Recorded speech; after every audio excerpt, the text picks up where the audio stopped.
Hey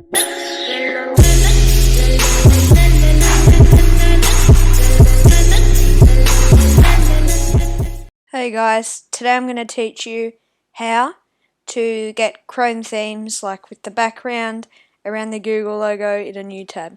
Okay, so here we go.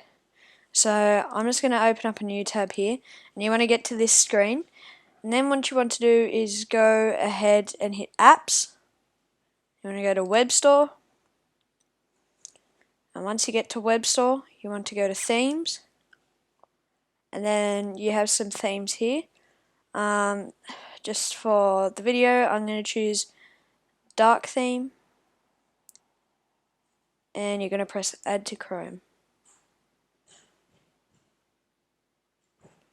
And as you can see, I now have a theme. So that's how you do it. I'll see you in the next one.